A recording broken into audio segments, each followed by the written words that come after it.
नमस्कार दोस्तों, स्वागत है आपका आज के मुख्य समाचारों में। दोस्तों यहां पर आपको देखने को मिलेंगी सुबह से लेकर शाम तक की तमाम बड़ी खबरें, मुख्य समाचार, ब्रेकिंग न्यूज अपडेट्स के रूप में। तो दोस्तों आप सभी लोगों से रिक्वेस्ट है इस वीडियो को ज्यादा से ज्यादा लाइक और शेयर करें। तो दोस्तों सीधे चलते हैं आज की पहली बड़ी खबर की ओर। चेन्नई में गृह मंत्री अमित शाह का रोड शो, पैदल चलकर बीजेपी कार्यकर्ताओं से की मुलाकात। जी हां दोस्तों, गृह मंत्री अमित शाह ने शनिवार को तमिलनाडु के चेन्नई में रोड शो किया। अमित शाह ने सड़क पर पैदल चलकर बीजेपी कार्यकर्ताओं से मुलाकात की। गृह मंत्री का ये दौरा इसलिए भी खास है क्योंकि दोस्तों राज्य में अगले साल 2021 में विधानसभा चुनाव भी होने वाले हैं। दोस्तों अमित शाह ने तमिलनाडु को 67,000 करोड़ से अधिक की परियोजनाओं की सौगात भी दी। इस दौरे के दौरान अमित शाह ने तमिलनाडु के स्थानीय नेताओं से मुलाकात की और आगामी विधानसभा चुनाव की तैयारियों पर चर्चा की। इसके बाद दोस्तों अगली बड़ी खबर, नगरोटा अटैक को लेकर पाकिस्तानी दूतावास प्रभारी तलब, विदेश मंत्रालय ने भेजा नोटिस। जी हां दोस्तों, नगरोटा में शुक्रवार सुबह हुए आतंकी हमले पर भारत ने सख्त रुख अपना लिया है। प्रधानमंत्री मोदी की सुरक्षा एजेंसियों के साथ बैठक के बाद शनिवार को भारत ने पाकिस्तान के दूतावास प्रभारी को तलब करके आतंकी घटना पर कड़ा विरोध जताया। दोस्तों आपकी जानकारी के लिए बता दें, पिछले साल पुलवामा अटैक होने के बाद से दोनों देशों में उच्चायुक्त तैनात नहीं है। ऐसे में दोनों देशों के दूतावास प्रभारी एम्बेसी का काम संभाल रहे हैं। नगरोटा अटैक में मारे गए चारों आतंकवादियों के पास से पाकिस्तान की कंपनी के बनाए हुए मोबाइल फोन बरामद हुए हैं। इसके साथ ही बरामद हुए कई दूसरे सामानों से इस हमले में पाकिस्तान और जैश ए मोहम्मद की साजिश सामने आई है। प्रधानमंत्री नरेंद्र मोदी की शुक्रवार शाम देश की सुरक्षा एजेंसियों के प्रमुखों के साथ हुई बैठक के बाद विदेश मंत्रालय ने शनिवार सुबह पाकिस्तान के दूतावास प्रभार को तलब कर उन्हें नगरोटा हमले में पाकिस्तानी मिली भगत पर कड़ा विरोध जताया। इस मौके पर प्रभारी को एक प्रोटेस्ट नोट भी सौंपा गया जिसमें जैश ए मोहम्मद की ओर से किए गए नगरोटा हमले पर गहरी चिंता जताई गई है।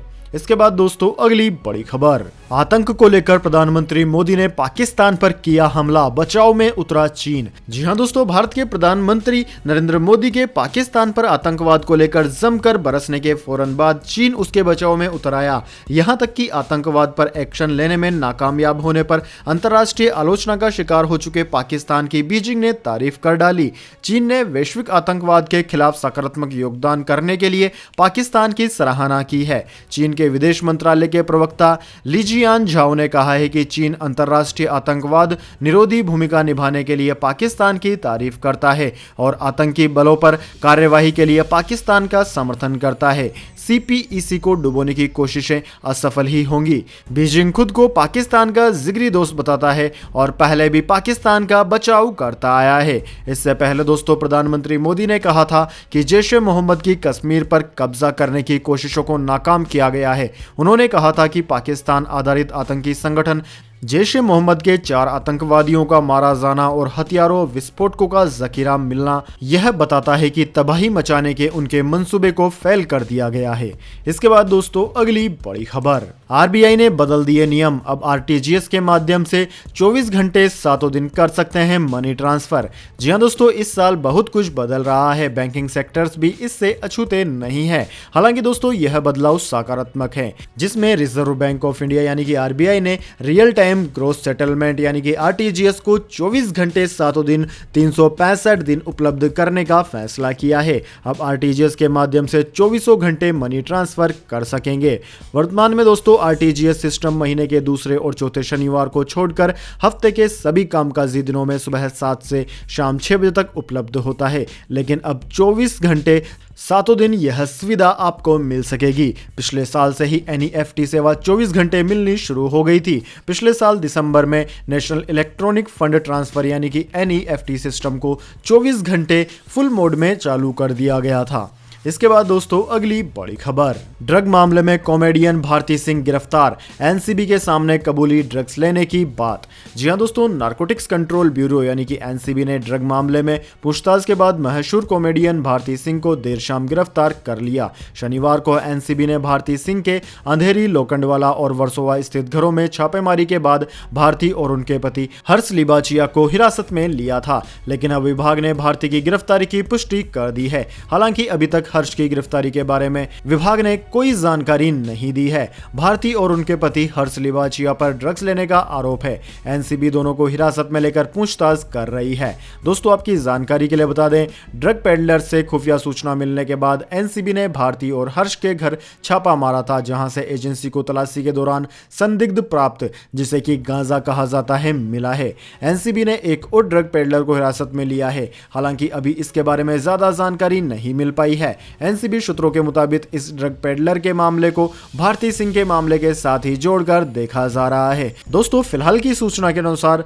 भारती सिंह ने अपने पति के साथ ड्रग लेना कबूल कर लिया है। इसके बाद दोस्तों, अगली बड़ी खबर, बॉलीवुड छोड़ चुकी जायरा वसीम बोली, मेरी फोटोज हटा दे, मैं अपने जीवन की नई शुरुआत की कोशिश में हूं। जी हां दोस्तों, जायरा वसीम ने अपने फैंस से अपनी फोटो हटाने की अपील की है। जायरा का कहना है कि फोटोज को पूरी तरह से इंटरनेट से हटाना असंभव होगा, लेकिन वह अपने फैंस से अपील तो कर ही सकती है। जायरा ने इंस्टाग्राम पर एक पोस्ट के जरिए यह अपील की है। उन्होंने यूएस राजनेता बनी सैंडर्स का एक कार्टून पोस्ट किया, जिसमें लिखा है कि डियर फैन पेज में आपसे एक बार फिर अनुरोध कर रही हूं। इसके अंदर उन्होंने कहा है कि वह अपनी जीवन को एक नई जगह पर ले जाना चाहती है, इसलिए वह चाहती है कि अपने उसके पुराने फोटोज इंटरनेट से हटा दिया जाए। हालांकि यह असंभव काम है, लेकिन मैं इसके लिए आप लोगों से अपील तो कर ही सकती हूं। दरअसल दोस्तों, आपकी जानकारी के लिए बता दें, जायरा वसीम ने दंगल, सीक्रेट सुपरस्टार जैसी फिल्मों में काम करने के बाद 2019 में बॉलीवुड को छोड़ दिया था। इसके पीछे उन्होंने धर्म से उनके जुड़ाव को वजह बताया था। बॉलीवुड छोड़ने के बाद एक film the sky is pink भी रिलीज हुई, जिसमें वे मोटिवेशनल स्पीकर आयशा चौधरी के रोल में नजर आई थी। इसके बाद दोस्तों, अगली बड़ी खबर, दिसंबर तक अमेरिका को मिल सकती है इस महामारी की वैक्सीन फाइजर ने सरकार से मांगी अनुमति। जी हां दोस्तों, अमेरिकी दवा कंपनी फाइजर ने शुक्रवार को कहा है कि उसने अपने इस महामारी के टीके का आपात इस्तेमाल करने के लिए अमेरिकी नियामकों से मंजूरी देने की मांग की है। इससे पहले फाइजर इंक और जर्मनी की उसकी साझेदार बायोनटेक ने घोषणा की थी कि एक बड़े अध्ययन में पता चला है कि उसका टीका इस महामारी के हल्के और गंभीर संक्रमण में बचाने में 95% तक प्रभावी प्रतीत होता है। कंपनी ने कहा है कि बचाव और सुरक्षा के अच्छे रिकॉर्ड का मतलब है कि टीके को आपात इस्तेमाल का अधिकार दिया जाना चाहिए, जो खाद्य और दवा प्रशासन FDA अंतिम जांच पूरी होने से पहले दे सकता है। फाइजर की घोषणा के एक दिन पहले देश में संक्रामक बीमारियों के विशेषज्ञ डॉक्टर एंथनी फाउजी ने कहा कि मदद मिलने वाली है।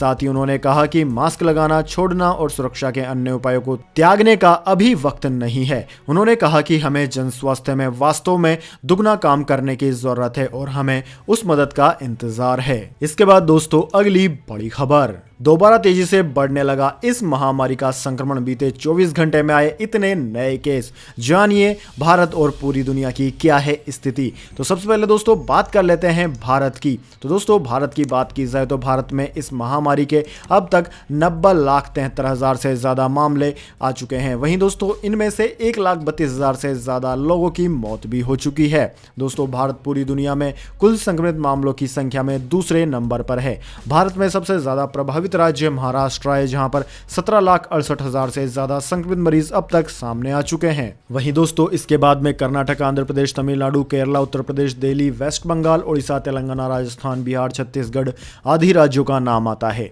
इसके बाद दोस्तों अब बात कर लेते हैं क्या है पूरी दुनिया की स्थिति। लेकिन उससे पहले मेरी आपसे एक छोटी सी रिक्वेस्ट है, अगर दोस्तों आपको अभी तक हमारी न्यूज पसंद आई है तो इसे एक छोटा सा लाइक जरूर दे दें, और अगर आपको पसंद नहीं आई है तो बेशक आप डिसलाइक भी कर सकते हैं। लेकिन दोस्तों लाइक और डिसलाइक जरूर कीजिए, क्योंकि दोस्तों यही हमारी मेहनत का फल होता है और इसी से हमें पता चलता है कि आपको हमारी वीडियो पसंद आई है या नहीं। तो दोस्तों जल्दी से जान लेते हैं क्या है पूरी दुनिया के हालात। तो दोस्तों पूरी दुनिया की बात की जाए तो पूरी दुनिया में इस वक्त तक इस महामारी के संक्रमितों का आंकड़ा 5,56,00,000 को पार कर गया है, जबकि दोस्तों मौतों का आंकड़ा 13,38,000 के पार है। पूरी दुनिया में सबसे ज्यादा प्रभावित देश अमेरिका है, जहां पर 1,20,00,000 से ज्यादा संक्रमित मरीज अब तक सामने आ चुके हैं। दोस्तों दूसरा नंबर भारत का है, जबकि तीसरा नंबर ब्राजील का है। ब्राजील में 60 लाख से ज्यादा संक्रमित मरीज अब तक सामने आ चुके हैं। इन तीनों देशों के बाद में France, Russia, Spain, England, Argentina, Italy, Colombia, Mexico, Peru, Germany, Iran, Poland आदि देशों का नाम आता है। इसके बाद दोस्तों अगली बड़ी खबर, अमेरिका के नए चुने हुए प्रेसिडेंट जो बाइडेन का ऐलान, WHO में फिर से शामिल होगा अमेरिका, चीन पर रहेगी नजर। जी हां दोस्तों, अमेरिकी चुनाव में विजय हुए प्रेसिडेंट इलेक्ट जो बाइडेन ने ऐलान कर दिया है कि उनके 20 जनवरी को शपथ लेने के बाद अमेरिका फिर से विश्व स्वास्थ्य संगठन में शामिल हो जाएगा। बाइडेन ने कहा है कि हम ये जरूर सुनिश्चित करेंगे कि चीन अपनी हद में रहे, लेकिन इस महामारी संक्रमण से लड़ने के लिए हम WHO का साथ देने के लिए तैयार हैं। चीन से जुड़े एक सवाल के जवाब में बाइडेन ने यह भी कहा कि अब उन्हें मनमानी नहीं करने दी जाएगी और जरूरत पड़ी तो कठोर कदम उठाए जाएंगे। दोस्तों आपकी जानकारी के लिए बता दें कि इलेक्शन कैंपेन के दौरान बाइडेन चीन को लेकर सख्त बयानबाजी कर चुके हैं। बाइडेन ने कहा था कि वह इस महामारी वायरस को लेकर चीन द्वारा की गई अपनी अनियमितताओं के लिए उसे सजा देना चाहते हैं। इस सजा में आर्थिक प्रतिबंध और कई तरह की टैक्स टैरिफ वृद्धि शामिल होने की बात भी कही जा रही है।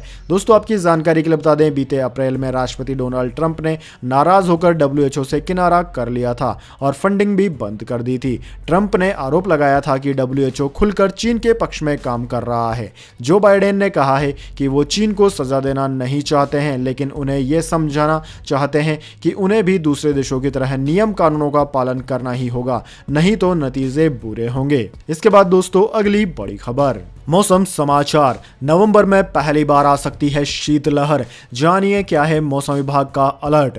जी हां दोस्तों, बर्फबारी और बारिश के कारण इस बार नवंबर में ज्यादा ठंड पड़ने की संभावना है।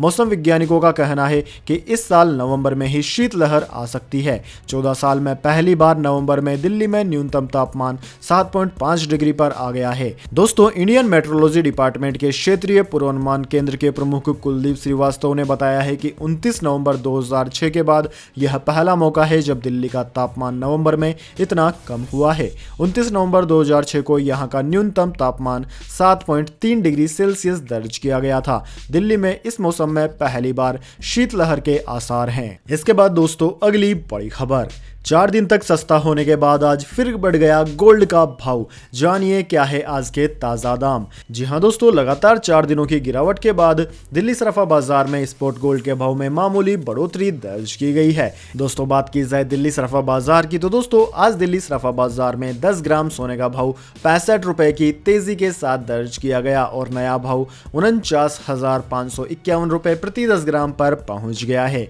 वहीं दोस्तों चांदी की बात की जाए तो चांदी में 298 रुपए का इजाफा हुआ है और अब चांदी का नया भाव 61,232 रुपए प्रति किलोग्राम पर पहुंच गया है। साथ ही दोस्तों अंतर्राष्ट्रीय स्तर की बात की जाए तो अंतर्राष्ट्रीय बाजार में भी मामूली बढ़त के बाद सोना $1868 प्रति औंस पर रहा, जबकि चांदी $24.15 प्रति औंस पर रही है। इसके बाद दोस्तों अगली बड़ी खबर, पंजाब में सोमवार से चलेगी पैसेंजर ट्रेनें, कृषि कानूनों पर मुख्यमंत्री और किसान संगठनों में बनी सहमति। जी हां दोस्तों, पंजाब के मुख्यमंत्री कैप्टन अमरिंदर सिंह के साथ बैठक के दौरान किसान संगठन पैसेंजर ट्रेनें चलाने को राजी हो गए हैं। किसान संगठनों ने पैसेंजर ट्रेन चलाने का रास्ता साफ कर दिया है। पैसेंजर ट्रेनों के लिए सोमवार से सभी रेलवे ट्रैक खाली कर दिए जाएंगे। कैप्टन अमरिंदर सिंह के मीडिया सलाहकार रविंद्र ठुकराल ने ट्वीट किया कि पंजाब के किसानों ने 23 नवंबर से पूरी तरह से मालगाड़ी और यात्री ट्रेनों को चलाने पर अपनी सहमति दे दी है। मुख्यमंत्री से मुलाकात के बाद किसान संगठनों ने यह फैसला लिया है। दोस्तों आपकी जानकारी के लिए बता दें, कृषि कानूनों के विरोध में किसान संगठन लंबे समय से आंदोलन कर रहे हैं। पंजाब में किसानों ने 25 सितंबर को कई सड़कें और रेल यातायात बंद कर दिए थे। इसके बाद सड़क से अपना आंदोलन वापस ले लिया गया, लेकिन रेलवे ट्रैक पर इनका विरोध प्रदर्शन जारी रहा था। किसानों ने कई जगह पर ट्रैक पर टेंट भी लगा दिया था। पिछले काफी समय से राज्य में पैसेंजर ट्रेनें नहीं चल रही थी। किसान संगठनों के आंदोलन के कारण आम लोगों को भारी परेशानी का सामना करना पड़ा। हालांकि आज मुख्यमंत्री से बातचीत में किसान संगठन सभी रेलवे ट्रैक खाली करने पर सहमत हो गए हैं। इसके बाद दोस्तों अगली बड़ी खबर, 213 करोड़ की लागत से बनकर तैयार हुए सांसदों के नए आवास, प्रधानमंत्री मोदी करेंगे उद्घाटन। जी हां दोस्तों, देश की राजधानी दिल्ली के बेड़ी मार्ग पर गंगा यमुना सरस्वती के नाम से 3 टावर बनाए गए हैं, जिनमें सांसदों के 76 आवास तैयार किए गए हैं। सांसदों के इस इस नए आवास का उद्घाटन प्रधानमंत्री नरेंद्र मोदी द्वारा 23 नवंबर को किया जाएगा। इससे पहले प्रधानमंत्री नरेंद्र मोदी नॉर्थ एवेन्यू में सांसदों के लिए डुप्लेक्स आवास का इनॉग्रेशन भी कर चुके हैं। दोस्तों, सांसदों के फ्लैट में 4 बेडरूम के अलावा ऑफिस अलग से बनाया गया है। इसके साथ ही उनके 2 स्टाफ के लिए अलग स्टाफ क्वार्टर बनाए गए हैं, जिनमें 2 बालकनी, 2 हॉल, 4 टॉयलेट भी शामिल है। इसके साथ ही सांसदों के आवास में पूजा घर अलग से बनाया गया है। लोकसभा स्पीकर ओम बिरला ने बताया कि 76 फ्लैट बनाने के लिए 218 करोड़ लागत रखी गई थी। हालांकि इसमें 30 करोड़ रुपए की बचत की गई है। इसके बाद दोस्तों अगली बड़ी खबर, आरबीआई ने पीएनबी, डीएमआरसी, फोन पे को दिया बड़ा झटका, लगाया करोड़ों का जुर्माना। जी हां दोस्तों, भारतीय रिजर्व बैंक ने पीएनबी, सोडेक्सो और फोन पे समेत 6 इकाइयों पर नियामकीय दिशा निर्देशों के उल्लंघन को लेकर 5.78 करोड़ रुपए का जुर्माना लगाया है। आरबीआई ने भुगतान और निपटान प्रणाली कानून 2007 की धारा 30 के तहत इन इकाइयों पर नियामकीय दिशा निर्देशों का अनुपालन नहीं करने को लेकर जुर्माना लगाया गया है। इसके बाद दोस्तों अगली बड़ी खबर, एप्पल की पुराने फोनों को स्लो करने की बेईमानी पकड़ी गई। जी हां दोस्तों, कई बार आपको ऐसा लगता होगा कि आपका मोबाइल फोन स्लो हो गया है या कई बार आपका फोन हैक भी हो जाता है। वहीं दोस्तों 3 से 4 घंटे तक इस्तेमाल करने के बाद ही आपको लगता होगा कि मोबाइल फोन की बैटरी खत्म हो जाती है। फिर जब आप अपने मोबाइल फोन को सर्विस सेंटर लेकर जाते हैं तो वहां यह बात बताई जाती है कि सब कुछ ठीक है। ऐसा इसलिए होता है क्योंकि कंपनी आपकी परफॉर्मेंस को लो कर देती है। इसी के चक्कर में दोस्तों एप्पल फंस चुका है। एप्पल की यह बेईमानी दुनिया ने पकड़ ली है। अब एप्पल इसके लिए लगभग 837 करोड़ रुपए का जुर्माना देने के लिए भी तैयार हो गया है। अमेरिका के 30 से अधिक राज्यों ने इसे ग्राहकों के साथ धोखाधड़ी मानते हुए आईफोन की निर्माता कंपनी एप्पल के खिलाफ जांच शुरू कर दी है। दोस्तों, इस जांच का नेतृत्व अमेरिका के एरिज़ोना राज्य ने किया है और वहां की अदालत में 18 नवंबर को यह फैसला आया है। इससे पहले एक और मामले में एप्पल को लगभग 3700 करोड़ रुपए का मुआवजा देना है। इस मामले में भी एप्पल पर आईफोन को स्लो करने का आरोप था और यह मुकदमा अमेरिका के कैलिफोर्निया की एक अदालत में चल रहा था। अब कुल मिलाकर यह कंपनी 4500 करोड़ रुपए का मुआवजा देगी। दुनिया में यह स्कैंडल बैटरी गेट के नाम से भी प्रचलित है और इस बात का खुलासा वर्ष 2017 में हुआ था। आप इसे एप्पल की बैटरी वाली बेईमानी भी कह सकते हैं। इसके बाद दोस्तों अगली बड़ी खबर, महिलाओं को बिना गारंटी के मिल रहा है 10 लाख रुपए तक का लोन। इस तरह से शुरू करें अपना बिजनेस। जी हां दोस्तों, इस महामारी काल में अगर आपकी नौकरी चली गई और आप एक महिला हैं तो फिर बिना किसी आर्थिक परेशानी के आप खुद का बिजनेस शुरू कर सकती हैं। इस small industries development bank of India यानी कि सिडबी ऐसी महिलाओं की मदद करेगा। सिडबी द्वारा छोटे एवं मध्यम साइज का नया बिजनेस शुरू करने के लिए और पुराने बिजनेस का विस्तार करने के लिए बिजनेस लोन दिया जाता है। सिडबी द्वारा महिला उद्यम निधि स्कीम चलाई जाती है। इस स्कीम के तहत महिला उद्यम को बढ़ावा देने और महिलाओं को कारोबार शुरू करने के लिए किफायती दर पर वित्तीय मदद दी जाती है। महिला उद्यम निधि के तहत मिलने वाली फंडिंग के तहत मैन्युफैक्चरिंग और उत्पादन जैसी एक्टिविटीज शुरू की जा सकती है। दोस्तों, इस स्कीम के तहत महिलाओं को कारोबारी बनने के लिए कम ब्याज दर पर लोन दिया जाता है। इस योजना में महिलाएं अधिकतम 10 लाख रुपए तक का लोन ले सकती है। अधिकतम 10 लाख में लोन रीपेमेंट की सुविधा मिलती है। इसमें 5 साल का मोरेटोरियम पीरियड भी होगा। तो दोस्तों यह थी आज की तमाम बड़ी खबरें। इसके बाद दोस्तों बारी आती है आज के माइंड क्विज क्वेश्चन की। जी हां दोस्तों, एक आसान से सवाल का जवाब देकर आप जीत सकते हैं एक अमेजिंग सरप्राइज गिफ्ट हमारे यूट्यूब चैनल की ओर से। तो दोस्तों आज का सवाल आपकी स्क्रीन पर आ चुका है। अंतरिक्ष में जाने वाला भारत का पहला अंतरिक्ष यात्री कौन था? जी हां दोस्तों, अगर आप जानते हैं भारत के पहले अंतरिक्ष यात्री का नाम तो जल्दी से कमेंट बॉक्स में लिख दीजिए। अगर दोस्तों आपका जवाब होता है एकदम सही और आप चुन ले जाते हैं लकी विजेता के रूप में तो आपको मिल सकता है एक अमेजिंग सरप्राइज गिफ्ट हमारे YouTube चैनल की ओर से। तो दोस्तों जल्दी से अपना उत्तर कमेंट बॉक्स में लिख दीजिए, वीडियो को लाइक कर लीजिए और चैनल को सब्सक्राइब करके बेल आइकन भी दबा लीजिए। धन्यवाद। वंदे मातरम। जय हिंद, जय भारत।